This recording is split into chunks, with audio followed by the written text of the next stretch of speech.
কোরবানির পশুর হাটের খবর জানাতে সাভার থেকে সরাসরি যুক্ত হচ্ছেন সহকর্মী দেওয়ান ইমন। ইমন, সাভারে পশুর সরবরাহ কেমন রয়েছে? দাম নিয়ে ক্রেতা বিক্রেতারা কি বলছেন? ডানা, আপনাকে ধন্যবাদ। আমি এই মুহূর্তে রয়েছি সাভারের পৌরসভার যে কোরবানির পশুর হাটটি বসেছে অস্থায়ীভাবে সেই পশুর হাটে, এবং ঈদের দিনক্ষণ যত ঘনিয়ে আসছে ততই কিন্তু আমরা দেখছি যে কোরবানির পশুর হাটে কিন্তু লোক সমাগমের কিন্তু আনাগোনা বাড়ছে। আমরা এখানে এখানে যে পরিস্থিতিটা এখন দেখছি যে পশুর হাটে কিন্তু পছন্দের পশুটিকে কিনতে কিন্তু ক্রেতারা যেমন আসছে, অন্যদিকে কিন্তু দেশের বিভিন্ন প্রান্ত থেকে কিন্তু কোরবানির পশু নিয়ে হাটে এসেছেন বিক্রেতারা। তো সকলকে আমরা দেখছিলাম যে তারা কিন্তু তাদের অনুযায়ী দাম চাচ্ছেন, ক্রেতারাও দামাদামি করছেন।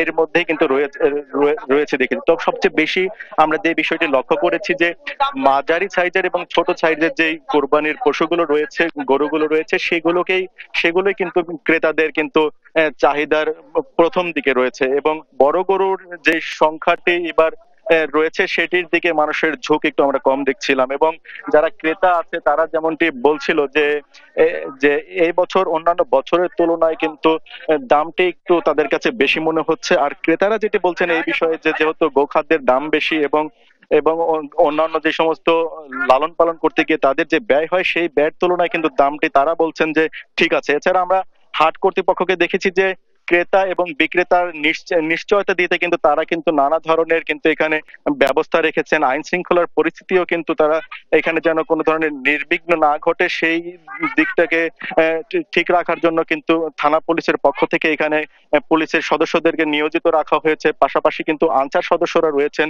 এবং হাট কর্তৃপক্ষ যারা রয়েছেন তারাও কিন্তু এখানে যেন ক্রেতা এবং বিক্রেতা ও স্বাচ্ছন্দ্য ভাবে যেন গরু কোরবানির পশু কেনা বেচা করতে পারেন সেটি কিন্তু তারা নিশ্চিত করছেন। এখানে একজন হাট কর্তৃপক্ষের একজন রয়েছেন, আমরা একটু জানবো যে আপনারা এবার কি কি সুযোগ সুবিধা দিচ্ছেন। সাভারবাসীর জন্য আমরা একমাত্র এখানে ইজারাদার, এখানে সাভার বালুর মাঠ, এখানে আমরা একমাত্র গরুর হাট। তো আমরা সুবিধা দিচ্ছি, প্রথম আমরা নিরাপত্তার ব্যবস্থা করেছি। যারা কিনবেন এবং যারা বিক্রি করবেন তাদের জন্য পর্যাপ্ত নিরাপত্তার ব্যবস্থা আছে, এবং আমাদের এখানে এসে আপনারা খুব সুন্দরভাবে গরু কিনে নিয়ে যাবেন, কোনো সমস্যা হবে না। আমরা সবকিছু আগে ঠিক করে রেখেছি যাতে আপনাদের সুবিধা হয়, সেজন্য। ধন্যবাদ। যেমনটি শুনছিলেন যে এইখানে যারা হাট কর্তৃপক্ষ রয়েছেন তারা যেমনটি আমাদেরকে বলছিলেন যে যারা ক্রেতা এবং বিক্রেতা এই হাটে আসবেন তাদের জন্য কিন্তু স্বাচ্ছন্দ্যে যেন তারা পশু ক্রয় করে তাদের গন্তব্যে পৌঁছাতে পারেন এই ব্যবস্থা গুলো কিন্তু তারা করেছেন। এছাড়া কিন্তু এই হাটটির পাশাপাশি কিন্তু উপজেলাতে আরো 7টি হাট কিন্তু এই উপজেলা প্রশাসন কিন্তু এবার অস্থায়ী হাট কিন্তু বসেছে ঈদ উপলক্ষে। তো এই ছিল আমার কাছে জানা পশুর হাটের সর্বশেষ খবর।